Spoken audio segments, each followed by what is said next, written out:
শহীদ জিয়া হত্যায় অভিযুক্ত মুজাফফরকে ট্রাইব্যুনালে হাজির, গ্রেফতার দেখানো হতে পারে। মানবতা বিরোধী অপরাধের মামলায় জিজ্ঞাসাবাদ করতে পারেন তদন্ত সংস্থা।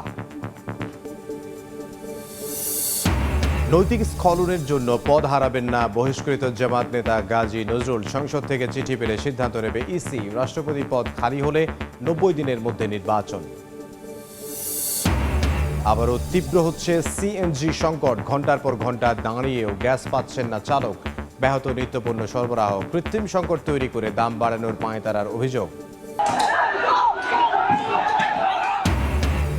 ভারতের শিক্ষামন্ত্রীর পদত্যাগ দাবিতে ককরোচ পার্টির বিক্ষোভ অব্যাহত। শিক্ষার্থীদের উপর ফের চড়াও পুলিশ। প্রশ্ন, ফাঁসে জড়িতদের দ্রুত বিচার নিশ্চিতের ঘোষণা মোদির।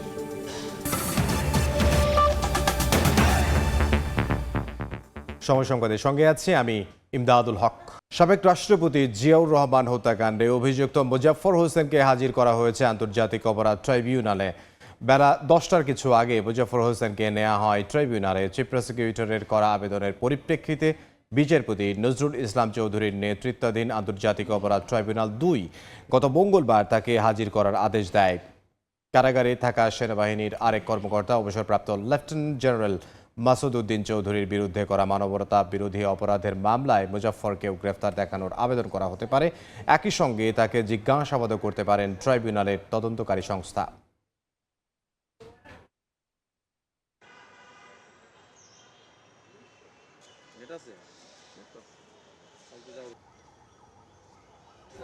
এই মুহূর্তে আন্তর্জাতিক অপরাধ ট্রাইব্যুনালে আছেন সহকর্মী সাবরিনা মজুমদার। সরাসরি যাব তার কাছে। সাবরিনা, এর আগের লাইভে যেমনটি বলেছিলাম যে সাবেক রাষ্ট্রপতি জিয়াউর রহমান হত্যা মামলায় অভিযুক্ত মুজাফফর হোসেনকে ঠিক 9:30টার দিকে আন্তর্জাতিক অপরাধ ট্রাইব্যুনাল হাজির করা হয়েছে এবং সে সাথে যদি বলতে চাই যে 12টার দিকে আন্তর্জাতিক অপরাধ ট্রাইব্যুনাল 2 তাকে নিয়ে যাওয়া হবে এজলাসে এবং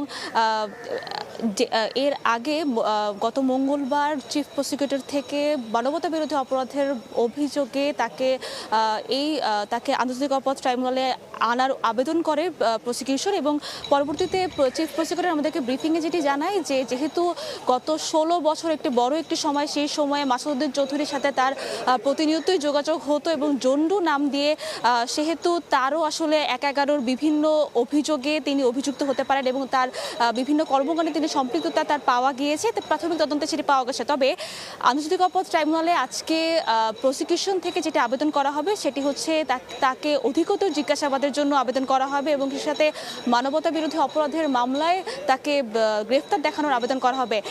চিফ প্রসিকিউটর এর আগে যিনি জানিয়েছেন যে মাসুদ উদ্দিন চৌধুরীর সাথে তার প্রতিনিয়ত যোগাযোগ হতো 16 বছরে এবং সেই সাথে যেটি জানিয়েছিলেন যে মুজাফফর হোসেন জন্ডু নাম দিয়ে ভারত থেকে বাংলাদেশে প্রতিনিয়তই তিনি সচরাচর প্রতিনিয়ত তিনি ভারতে যেতেন এবং সেই সাথে বাংলাদেশেও থাকতেন এবং এই জন্য তাকে তার 45 বছর পর আসলে তাকে খুঁজে পাওয়া হয় এবং এটিও জানিয়েছিলেন যে যখন মাসুদ উদ্দিন চৌধুরী তার পিএসের সাথে কথা বলছিলেন তখন জন্ডু নাম দিয়ে আরেকজনের কথোপকথন তারা শনাক্ত করতে পারে এবং পরবর্তীতে তিনি জানতে পারেন, অর্থাৎ তদন্ত সংস্থা জানতে পারেন যে জন্ডুই হচ্ছে মুজাফফর হোসেন। তো ইতোমধ্যে কিছুক্ষণ পরই প্রসিকিউশন আদালতে যাবেন আন্তর্জাতিক অপরাধ ট্রাইব্যুনাল 2 এবং তাকে মানবতা বিরোধী অপরাধের মামলায় গ্রেফতারের আবেদন করা হবে এবং সেই সাথে জিজ্ঞাসাবাদের আবেদন করা হবে। তো এখন পর্যন্ত যেহেতু ট্রাইব্যুনাল বসেনি, ট্রাইব্যুনাল যখন উঠবে তখনই হচ্ছে আমরা পরবর্তীতে জানাতে পারবো। তো আরেকটু যদি জানাতে চাই যে 1-11 সময় কিন্তু বিভিন্ন অভিযোগ এসেছিল, অর্থাৎ 1-11 সময় চিফ প্রসিকিউটর যেটা জানিয়েছিলেন যে 1-11 সময় বিভিন্ন রাজনীতিবিদদেরকে দুর্নীতি বিরোধী অভিযানের কারণে বিভিন্ন রাজনীতিবিদদের হচ্ছে গ্রেফতার করা হয় এবং সেই সাথে তারেক রহমানকেও হচ্ছে বিভিন্ন নির্যাতন করা হয় এবং সেই সম্পৃক্ততা আসলে তার আছে কিনা সেটি খতিয়ে দেখার জন্যই আজকে আন্তর্জাতিক অপরাধ ট্রাইব্যুনাল তাকে হাজির করে জিজ্ঞাসাবাদের পর আসলে এগুলো আরও বিস্তারিত জানা যাবে। তো এখন পর্যন্ত আন্তর্জাতিক অপরাধ ট্রাইব্যুনাল থেকে এই ছিল সর্বশেষ খবর। আন্তর্জাতিক অপরাধ ট্রাইব্যুনাল থেকে সহকর্মী সাবরিনা মজুমদার। নৈতিক স্খলনের জন্য এমপি পদ হারাবেন না বহিষ্কৃত জামাত নেতা গাজী নজরুল ইসলাম। সংসদ থেকে চিঠি পেলে পর্যালোচনা করে সিদ্ধান্ত নেবে ইসি। সকালে ইসিতে একথা জানান কমিশনার আব্দুর রহমান আল মাসুদ। তিনি আরও জানান, রাষ্ট্রপতি পদ খালি হলে আইন অনুযায়ী পরবর্তী 90 দিনের মধ্যে নির্বাচনের ব্যবস্থা করবে ইসি। আর্টিকেল 70 হচ্ছে পার্টি থেকে যদি পদত্যাগ করে তাহলে ওনার মেম্বারশিপ চলে যাবে। আর আরেকটা হলো সেটা নির্বাচন কমিশন সিদ্ধান্ত দিতে হবে, পার্লামেন্ট প্রেরণ করবে, নির্বাচন কমিশন এর উপর সিদ্ধান্ত দিতে হবে। আরও যদি উনি পার্লামেন্ট থেকে মেম্বারশিপ থেকে পদত্যাগ করেন তাহলে 67 পদত্যাগ পার্লামেন্ট গ্রহণ করবে, ব্যবস্থা করবে, নির্বাচন কমিশনে আসার কোনো প্রশ্ন ওঠে না। রাষ্ট্রপতি পদত্যাগ করবে কি করবে না এটা নির্বাচন কমিশনের কোনো বিষয় না। রাষ্ট্রপতির পদ যদি খালি হয় কোনো কারণে, সেটা পদত্যাগের মাধ্যমে হোক বা অন্যভাবেই হোক, তাহলে নির্বাচন কমিশন আইন অনুযায়ী পরবর্তী 90 দিনের মধ্যে নির্বাচনের ব্যবস্থা করবে। এই মুহূর্তে নির্বাচন কমিশনে আছেন সহকর্মী কাউসারা চৌধুরী কুমু। সরাসরি যাব তার কাছে। কুমু, সাতক্ষীরা 4 আসনের জামায়াতের সংসদ সদস্য গাজী নজরুল ইসলাম নৈতিক স্খলনজনিত কারণে গতকাল দল থেকে তাকে বহিষ্কার করে জামায়াত, এবং এরপরেই আসলে বিষয়টি নিয়ে একটু অনিশ্চয়তার মধ্যে পড়ে যায়। মানুষের নানা রকম আলোচনা সমালোচনা উঠে আসে যে এখন তার সদস্য পদ থাকবে কিনা সে বিষয়টি নিয়ে মানুষের মধ্যে একটি ধূম্রজালের সৃষ্টি হয়। সেক্ষেত্রে আমরা নির্বাচন কমিশনার আব্দুর রহমানুল মাসুদ দের সাথে কথা বলেছিলাম এবং জানতে চেয়েছিলাম যে এখন কমিশনের কোনো করণীয় আছে কিনা। আমরা যতটুকু জানতে পেরেছি যে জামাতের পক্ষ থেকে নির্বাচন কমিশনের কাছে তার যে দলীয় যে নেতা তাকে যে বহিষ্কার করা হয়েছে সেই চিঠিও কমিশনে দিবেন, সে ব্যাপারে কমিশনের কোনো করণীয় রয়েছে কিনা। তবে নির্বাচন কমিশনার আব্দুর রহমানুল মাসুদ জানিয়েছেন যে এ ব্যাপারে বিষয়ে কমিশনের আসলে সেই ধরনের কোনো সিদ্ধান্ত নেয়ার কোনো যুক্তি বা আইনে কোথাও কোনো ব্যাখ্যা নেই, কারণ যে দল থেকে বহিষ্কার করলেও কমিশন সেই চিঠির ভিত্তিতে কোনো রকম কোনো আইনি সুযোগ নেয়ার ব্যবস্থা সংসদ থেকে স্পিকারের মাধ্যমে কোনো ধরনের কোনো সুরাহা করার জন্য নির্বাচন কমিশনকে চিঠি দেওয়া থাকে। সেক্ষেত্রে শুধু কমিশনের করণীয় আছে এবং আইন অনুযায়ী তারা সেটিকে আমলে নিয়ে শুনানি করতে পারে এবং শুনানির পরবর্তীতেই কমিশন সিদ্ধান্তে উপনীত হতে পারে যে সেই সংসদ সদস্যের পদ থাকবে কি হারাবে। তার আগে কিন্তু নির্বাচন কমিশনের কোনো করণীয় নেই এবং নির্বাচন কমিশন এটিও স্পষ্ট জানিয়ে দিয়েছে যে নৈতিক স্খলনজনিত কারণে সংসদ সদস্য পদ হারাবে না। এছাড়া তিনি আরও বলেছেন যে এদিকে যদি রাষ্ট্রপতি পদত্যাগের বিষয় নিয়েও কিছুটা গুঞ্জন উঠছে, যদি রাষ্ট্রপতির পদ খালি হয়ে যায় সেক্ষেত্রে নির্বাচন কমিশন 90 দিনের মধ্যে সেই নির্বাচনের ব্যবস্থা করবে নির্বাচন কমিশন। এই ছিল কমিশন থেকে সবশেষ তথ্য। নির্বাচন কমিশন থেকে সহকর্মী কাউসারা চৌধুরী কুমু। রাজধানীর চীন মৈত্রী সম্মেলন কেন্দ্রে Foreign Investors Chambers of Commerce and ইন্ডাস্ট্রিজের সম্মেলনে বক্তব্য দিচ্ছেন প্রধানমন্ত্রী তারেক রহমান। সরাসরি যাচ্ছে সেখানে। Driven economy. Our election manifesto provides a clear roadmap for economic transformation. We invite you not only to invest in Bangladesh, but also to become partner in delivering that vision. Our government has completed 5 months in office, but our policy preparation began long before the election.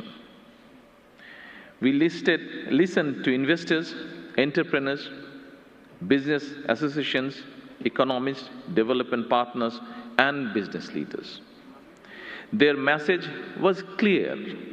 Bangladesh needs stronger legal protection for investment, modern regulatory framework, simpler tax system, easier profit repatriation, deeper capital market, and better infrastructure, of course.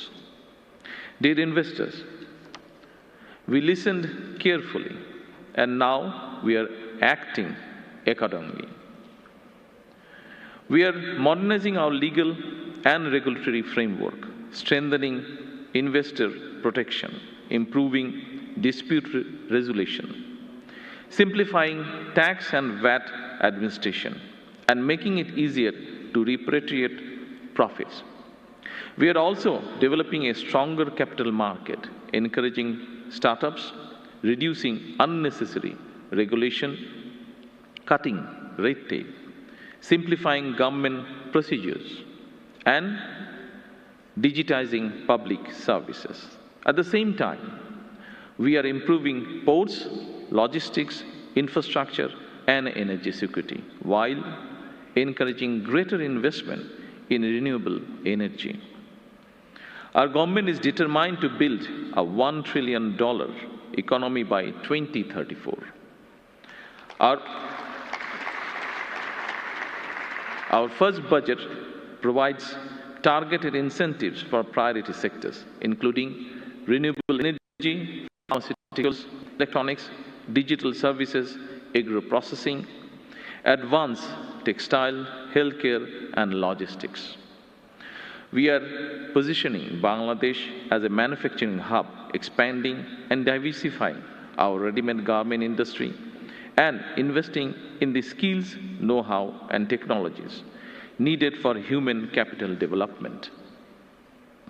Ladies and gentlemen, Bangladesh's future depends not only on attracting investment, but also on building lasting partnership. সরাসরি ছিলাম বাংলাদেশ চীন মৈত্রী সম্মেলন কেন্দ্রে প্রধানমন্ত্রীর বক্তব্যের বাকি অংশ সরাসরি দেখতে ভিজিট করুন সময় টিভির ফেসবুক পেজে। নবনিযুক্ত নৌবাহিনী প্রধান ভাইস অ্যাডমিরাল খন্দকার মিসবাউল আজিমকে র্যাঙ্ক ব্যাজ পরানো হয়েছে নিবাসে সশস্ত্র বাহিনী বিভাগে প্রধানমন্ত্রীর অফিসে আয়োজিত অনুষ্ঠানে প্রধানমন্ত্রী তারেক রহমান এবং বিদায়ী নৌবাহিনী প্রধান অ্যাডমিরাল এম নাজমুল হাসান নবনিযুক্ত নৌবাহিনী প্রধানকে র্যাঙ্ক ব্যাজ পরিয়ে দেন। এ সময় প্রধানমন্ত্রী নবনিযুক্ত নৌবাহিনী প্রধানকে অভিনন্দন জানান। নবনিযুক্ত নৌবাহিনী প্রধান বাংলাদেশ নৌবাহিনীর পক্ষ থেকেও প্রধানমন্ত্রীর প্রতি কৃতজ্ঞতা প্রকাশ করেন। দেশে আবারও তীব্র হয়ে উঠেছে সিএনজি সংকট। ফিলিং স্টেশনগুলোতে ঘন্টার পর ঘন্টা লাইনে দাঁড়িয়েও মিলছে না গ্যাস। এতে সবচেয়ে বেশি ভোগান্তিতে অটোরিকশা ও রাইড শেয়ারিং অ্যাপের চালকরা। গ্যাস না পেয়ে দৈনিক আয় কমে যাওয়ার পাশাপাশি ব্যাহত হচ্ছে নিত্যপণ্যের সরবরাহ ব্যবস্থাও। চালকদের অভিযোগ, কৃত্রিম সংকট তৈরি করে গ্যাসের দাম বাড়ানোর পাঁয়তারা চলছে। তরলীকৃত প্রাকৃতিক গ্যাস বা এলএনজি সরবরাহ ব্যাহত হওয়ায় হঠাৎ করে রাজধানীতে বেড়েছে গ্যাসের জন্য হাহাকার। ফিলিং স্টেশনে ঘন্টার পর ঘন্টা লাইনে দাঁড়িয়ে অপেক্ষা। দিনের একটা বড় সময় কেটে যাচ্ছে গ্যাস সংগ্রহে। চরম ভোগান্তিতে সাধারণ চালক থেকে শুরু করে গণপরিবহন খাতের কর্মীরা। জীবিকার সংকটে নগরবাসী। ৬টার থেকে আমরা এখানে দাঁড়ানো, ৬টার থেকে এই যে এখন ১টা বাজে, এখন পর্যন্ত গ্যাস পাই নাই। রেল লাইন থেকে সিরিয়াল দিয়ে আসছে, আস্তে আস্তে এই পর্যন্ত আসছে, এখনো সকাল ৫টা বাজে সিরিয়াল দিচ্ছে, এখনো পর্যন্ত গ্যাস পাই নাই। আগে তো মনে করেন রাত ২টা ২:৩০ বাজলে গাড়ি থাকতো না, ইদানিং বর্তমানে সারা রাত গাড়ি। গ্যাসের এই সংকটে সবচেয়ে বড় ধাক্কা এসেছে নিম্ন ও মধ্যম আয়ের চালকদের উপর। আর্থিক ক্ষতির মুখে সিএনজি চালিত অটোরিকশা ও রাইড শেয়ারিং অ্যাপের চালকরা। গাড়ির মেনটেন্যান্স খরচ বা গ্যাস নিতে পারতেছি না, আমাদের ইনকাম হচ্ছে না, সারাদিনই তো পাম্পে আজকে বসে রইলাম। ৪-৫ ঘন্টা সিরিয়ালে বসে থেকে তারপর গ্যাস নেওয়া লাগে, এতে মাহাজনে আমাদের থেকে 10 টাকা কম নেয় না। চালকদের কেউ কেউ অভিযোগ করছেন কৃত্রিম সংকট তৈরি করে পর্দার আড়ালে আবারও গ্যাসের দাম বাড়ানোর পায়তারা চলছে। তেলের বেলাও তো এমন সংকট বাজায় ধরেন তেলের দাম বাড়াইছে, এখন গ্যাসের দামও বাড়াইতে পারে। আমার তো মনে হয় সব লাইন কাট ঠিক আছে, ঠিক থাকার পরেও সরকার দাম বাড়াবো থেকে এই সিনসিনারি করা শুরু করছে। যেমন তেলের দাম বাড়ছে, এখন তেল নেওয়ার লোক নাই, গ্যাসের দামটা বাড়াই দিলে ইনশাল্লাহ তখন গ্যাসের অভাব হবে না। গ্যাস সরবরাহ বন্ধ থাকায় লোকসানের মুখে পাম্প মালিকরাও। এই অবস্থা থেকে পরিত্রাণ চান তারাও। মানিক মোহাম্মদ ওমর, সময় সংবাদ, ঢাকা। গ্যাস সংকটের খবর জানাতে এই মুহূর্তে রাজধানীর তেজগাঁওয়ে আছেন সহকর্মী সামদানি প্রত্যয়। সরাসরি যাব তার কাছে। সামদানি, সারি সারি যানবাহন ও দীর্ঘ প্রতীক্ষা, সংকটের প্রেক্ষাপট ভিন্ন হলেও ভোগান্তির চিত্র একই। রাজধানীর তেজগাঁও এলাকায় এই মুহূর্তে আমরা রয়েছি এবং তেজগাঁওয়ের আমরা প্রায় 5টি ফিলিং স্টেশন ঘুরে দেখেছি। একটি ফিলিং স্টেশনেও এই মুহূর্তে প্রাকৃতিক গ্যাসের কোনো সরবরাহ নেই। সবগুলো ফিলিং স্টেশনই তার প্রাকৃতিক গ্যাসের যে সিএনজি ডিসপেন্সার সেটি বন্ধ করে রেখেছে, কারণ তারা জানাচ্ছে যে তাদের যে চাহিদা মাফিক যে পরিমাণ তাদের গ্যাসের সাপ্লাই দরকার সেই সাপ্লাইটি তারা পাচ্ছেন না। এবং একই সঙ্গে এখানে সময় যত গড়াচ্ছে গাড়ির সারি তত দীর্ঘ হচ্ছে। আমরা দেখতে পাচ্ছি যে এখানে মূল সড়ক ছাড়িয়ে সিএনজি স্টেশনটির বা ফিলিং স্টেশনটির মূল সড়ক ছাপিয়ে এই যানবাহনের সারি প্রায় 3 থেকে 4 কিলোমিটার দূরত্ব অতিক্রম করে ফেলেছে। এবং এখানে যারা রয়েছেন অধিকাংশই যারা কর্মজীবী মানুষ এবং তারা আসলে তাদের এই গাড়িটির ওপরে তাদের জীবিকা নির্ভর করে, এমন অনেক মানুষ এখানে রয়েছেন। তারা আমাদেরকে জানাচ্ছিলেন যে তারা এই ভোগান্তির অবসান চান, কারণ এখানে অনেক মানুষের সঙ্গে আমরা কথা বললাম, আমরা তাদেরকে দেখছিলাম যে তারা এখানে অনেকেই গতকাল রাত থেকে, অনেকে আজ সকাল ভোর থেকে এখানে অপেক্ষা করছেন, অনেকে অপেক্ষা করতে করতে অসুস্থ হয়ে পড়ছেন। কিন্তু এখানে যেই সংকটটি গ্যাসের, সেই সংকট সংকটের কোনো সমাধান এখন পর্যন্ত না হওয়ার জন্য তারা বেশ ক্ষোভ প্রকাশ করছেন। তবে একই সঙ্গে যেহেতু সরকারের পক্ষ থেকে জানানো হয়েছে যে একটি ভাসমান এলএনজি স্টেশন এলএনজি স্টেশনে কারিগরি ত্রুটির কারণে এই মুহূর্তে প্রায় ৪৫ কোটি ঘনফুট গ্যাসের যে সংকট, সেই সংকট নিরসনে সরকার কাজ করছে, এমন প্রত্যাশা পাওয়ার পরেও এই মুহূর্তে যারা এখানে সাধারণ গ্রাহক রয়েছেন তারা কিন্তু আশ্বস্ত হতে পারছেন না। কারণ তাদের যে প্রত্যাশা এবং তাদের যে ভোগান্তি, সেই ভোগান্তি কিন্তু দিন দিন বেড়েই চলেছে। এবং এই মুহূর্তে যারা এখানে রয়েছেন তারা আমাদেরকে জানাচ্ছিলেন যে সময় যত গড়াচ্ছে তাদের আসলে যে ক্ষোভ সেটি কিন্তু তাদের ধীরে ধীরে বাড়ছে। এবং এখানে আমরা কর্তৃপক্ষের সঙ্গে কথা বলছিলাম, তারা আমাদেরকে জানাচ্ছিলেন যে তাদের চাহিদার অর্ধেকও তারা সাপ্লাই পাচ্ছেন না। এই ছিল আমার কাছে গ্যাস সরবরাহের সবশেষ তথ্য। রাজধানীর তেজগাঁও থেকে সামদানি প্রত্যয় আমাদেরকে জানাচ্ছিলেন গ্যাস সংকট নিয়ে। এবার জুলাইয়ের দিনলিপি।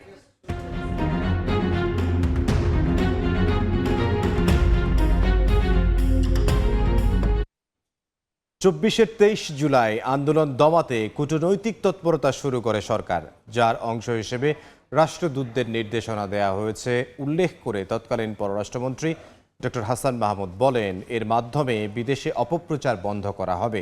অন্যদিকে ৪ দফা দাবি পূরণে সরকারকে আবারও ৪৮ ঘন্টার আলটিমেটাম দেয় বৈষম্য বিরোধী ছাত্র আন্দোলন। রক্তাক্ত জুলাইয়ের এই দিনের ঘটনা প্রবাহ তুলে ধরছেন মাইমুনা হায়দার চৌধুরী।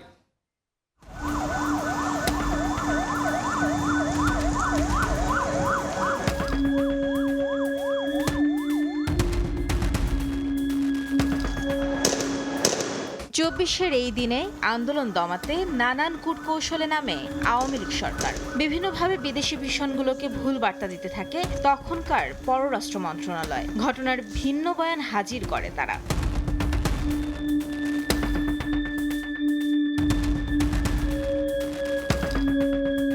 ২৩ জুলাই ২০২৪ বৈষম্য বিরোধী ছাত্র আন্দোলনের সমন্বয়করা ৪ দফা জরুরি দাবি পূরণে সরকারকে আরও ২ দিনের আলটিমেটাম দিয়ে জানান, এই ৪ দফা পূরণ না হলে ৯ দফা নিয়ে আলোচনার সুযোগ নেই। তখন নাহিদ ইসলাম সহ আমাদের অন্যান্য সহযোদ্ধারা ৪ দফা ঘোষণা করেন। ৪টা দফা তারা দেন হচ্ছে সেই সময়কার যে বাস্তবতা, ওই বাস্তবতার নিরিখে, যেটা পরবর্তীতে অফিসিয়ালি ৯ দফা হিসেবে সামনে আসে। এদিকে ১৮ জুলাই থেকে নিখোঁজ ৩ সমন্বয়ক ও ঢাকা বিশ্ববিদ্যালয়ের ছাত্র আসিফ মাহমুদ, আবু বাকের মজুমদার ও রশিদুল ইসলাম রিফাতের সন্ধান চাওয়া হয়। জানতে পেরেছিলাম যে আমার লোকেশনটা ট্রেস হয়েছে। সাদা পোশাকের হলো গিয়া পুলিশ বা ডিবি যাই হোক কেন আইন শৃঙ্খলা বাহিনীর সদস্য, তারা আমাকে তাড়া করে। অল্পের জন্য আসলে বেঁচেছিলাম। বাকি দুজন যারা ছিল, আবু বাকের মজুমদার এবং আসিফ মাহমুদ, দুজন তখন গুমের মাঝে ছিল। নিখোঁজ সমন্বয়কদের মুক্তি চেয়ে এদিন বিবৃতি দেন ঢাকা বিশ্ববিদ্যালয়ের বর্তমান ও সাবেক ২২ শিক্ষক। এদিকে ছাত্র জনতাকে হত্যার বিচার চেয়ে বিবৃতি পাঠান ৭১ বিশিষ্ট নাগরিকও। ইন্টারনেটের সিগন্যাল হচ্ছে না, ফোন ব্যবহার করা তখন চিন্তার বিষয়। এই সময়টায় আমরা প্রতিদিনই প্রায় যেটা করছিলাম যে কোনো না কোনোভাবে আমাদের প্রতিবাদ জারি রাখছিলাম। আমাদের সবারই অনেক রিস্ক ছিল, কিন্তু সেই রিস্কটা মানে না নিয়ে তখন আমরা কি করতাম? কারণ আমাদের চোখের সামনে আমাদের শিক্ষার্থীরা মারা যাচ্ছিল। পৃথিবীর বিভিন্ন দেশে বিভিন্ন গুরুত্বপূর্ণ শহরগুলোতে আমাদের এই আন্দোলনের পক্ষে ইন্টারন্যাশনাল কমিউনিটিকে অ্যাওয়ার করার জন্য তারা কর্মসূচি করলো। এর আগে বিদেশি কূটনীতিকরা দেশের পরিস্থিতি নিয়ে উদ্বেগ জানালে রাষ্ট্রীয় সম্পদ ধ্বংসের চিত্র বিদেশি কূটনীতিকদের ঘুরে দেখানোর পদক্ষেপ নেয় পররাষ্ট্র মন্ত্রণালয়। হাসান মাহমুদ জানান, গুজব প্রতিরোধে কাজ করছে বিদেশের মিশনগুলো। আমরা আমাদের মিশনগুলোকে এ ব্যাপারে সতর্ক করেছি।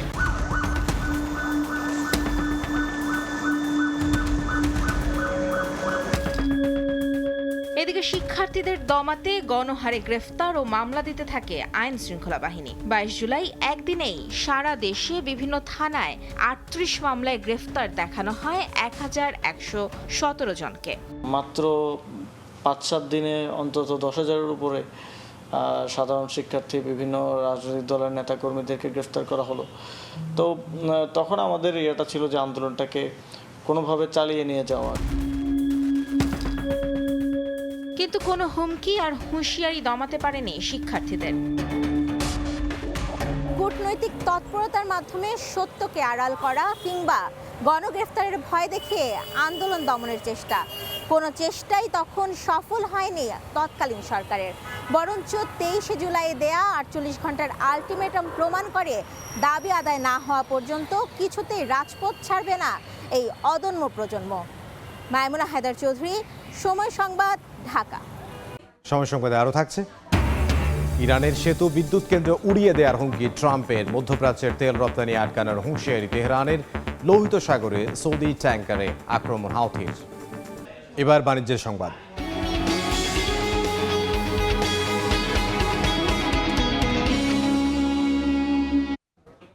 এক যুগের বেশি সময় ধরে নতুন উড়োজাহাজ যুক্ত হয়নি বাংলাদেশ বিমানে। সংকটে বিশেষ মৌসুমে বন্ধ করতে হয় অনেক রুটের ফ্লাইট।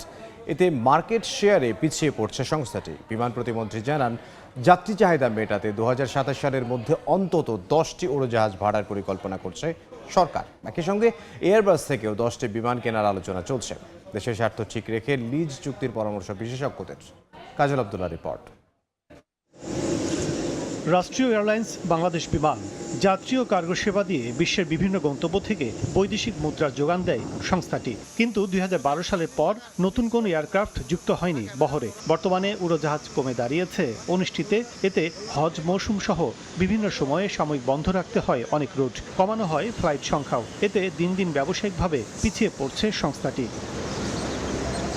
বর্তমান সরকার ক্ষমতা গ্রহণের পরপরই এভিয়েশন খাতে গুরুত্ব দিয়ে নতুন 14টি এয়ারক্রাফট কিনতে চুক্তি করে বোয়িংয়ের সঙ্গে, যা দেশে পৌঁছতে সময় লাগবে 5 থেকে 10 বছর। এ সময়ে বাংলাদেশ বিমানের প্রয়োজন কমপক্ষে 30 থেকে 35টি উড়োজাহাজ। এমন প্রেক্ষাপটে 2027 সালের মধ্যে 10টি উড়োজাহাজ নিয়ে আসা হবে, এমনটাই জানিয়েছেন বিমান প্রতিমন্ত্রী।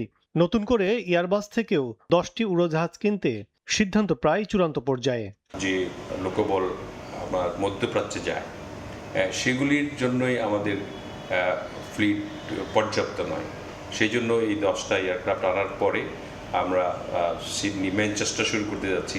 আরও কিছু কিছু রুট আছে যেগুলি খুবই আমাদের প্রফিটেবল। সেই প্রফিটেবল রুটগুলিকে আমরা শুরু করে বিমানটাকে আমরা সদ্য করতে চাই। বিশেষজ্ঞরা বলছেন, সংকটকালীন মার্কেট শেয়ার বৃদ্ধিতে গুরুত্ব বাড়াবে সরকারের এই সুদূর প্রসারী চিন্তা।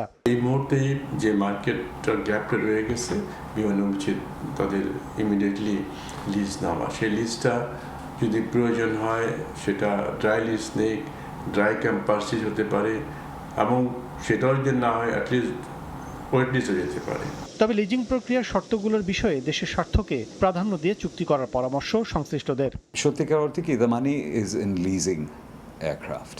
যারা লিজিং করবেন তারা কতটুকুন উইথ ইন্টেগ্রিটি করবেন বাংলাদেশের মানে বিমানের তথা বাংলাদেশের স্বার্থ আপারমোস্ট রেখে এবং একমাত্র কনসার্ন বিমান এবং বাংলাদেশের, তাহলে আই থিঙ্ক প্লিজ করা যায়। নতুন গন্তব্য সহ লাভজনক রুটে ফ্লাইট বাড়াতেই নানা পরিকল্পনা নিয়ে এগোচ্ছে সরকার। কাজল আব্দুল্লাহ, সময় সংবাদ, ঢাকা।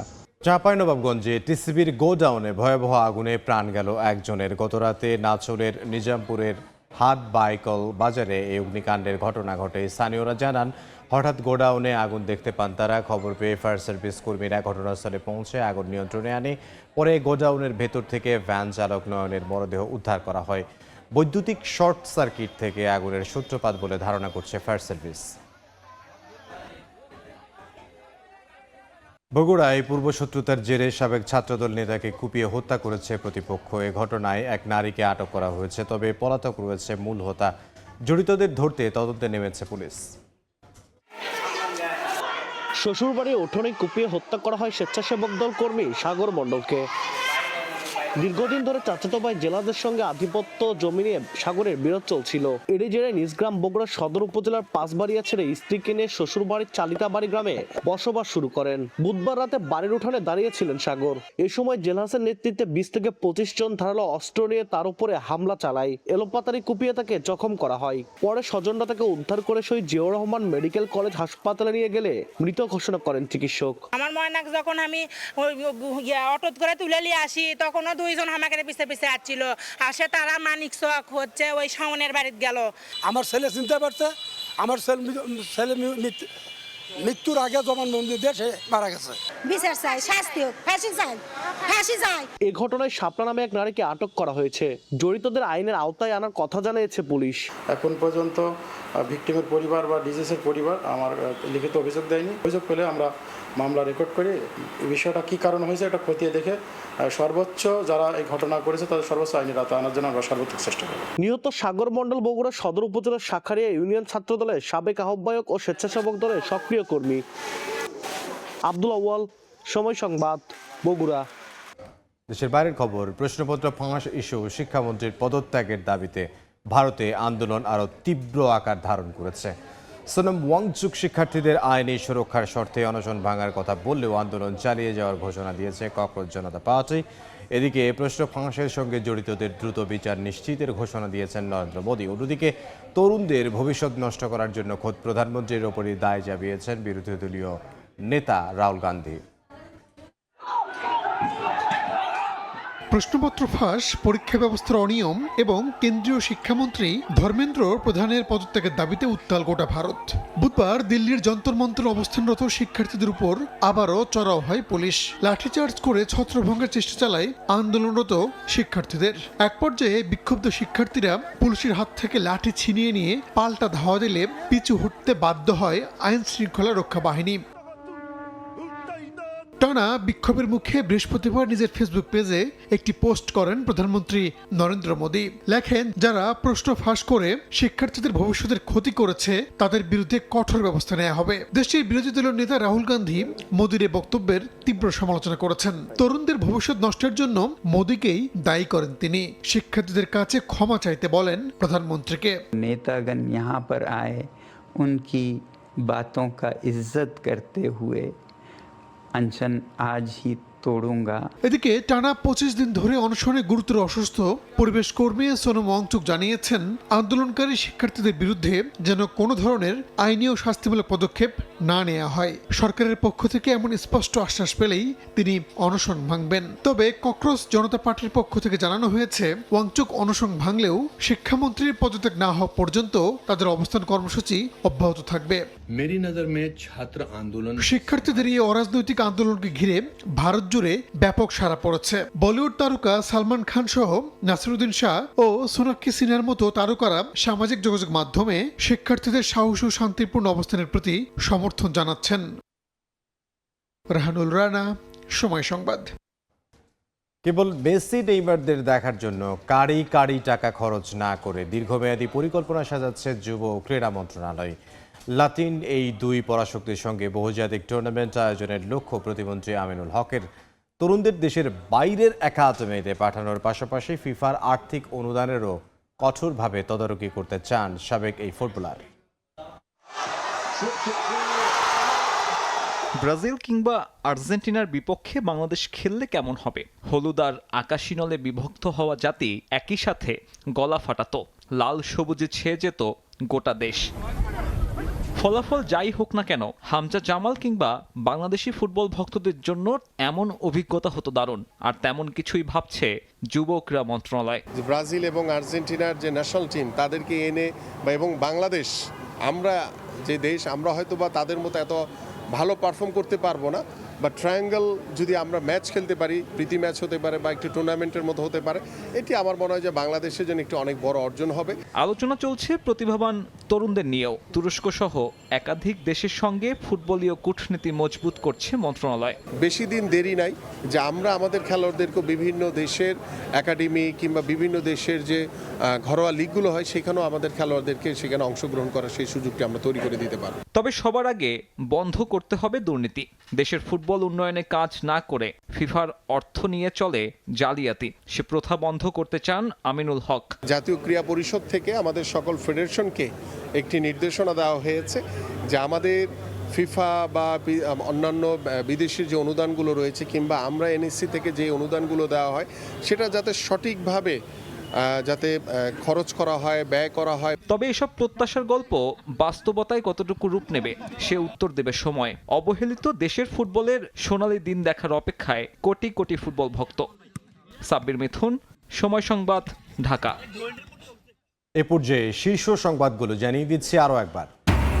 শহীদ জিয়া হত্যায় অভিযুক্ত মুজাফফরকে ট্রাইব্যুনালে হাজির, গ্রেফতার দেখানো হতে পারে, মানবতা বিরোধী অপরাধের মামলায় জিজ্ঞাসাবাদ করতে পারেন তদন্ত সংস্থা। নৈতিক স্খলনের জন্য পদ হারাবেন না বহিষ্কৃত জামাত নেতা গাজী নজরুল, সংসদ থেকে চিঠি পেলে সিদ্ধান্ত নেবে ইসি, রাষ্ট্রপতি পদ খালি হলে 90 দিনের মধ্যে নির্বাচন। এবং আবারও তীব্র হচ্ছে সিএনজি সংকট, ঘন্টার পর ঘন্টা দাঁড়িয়েও গ্যাস পাচ্ছেন না চালক, ব্যাহত নিত্যপণ্য সরবরাহ, কৃত্রিম সংকট তৈরি করে দাম বাড়ানোর পাঁয়তারার অভিযোগ। এ ছিল দুপুর 12টার সময় সংবাদে। এরপর খেলার সময় সঙ্গে থাকবেন সহকর্মী বাদিহা সোহরাওয়ার্দী। ইমদাদ, আপনাকে ধন্যবাদ। খেলার সময় নিয়ে আসছে কিছুক্ষণ পর, সঙ্গে থাকুন সময়ে।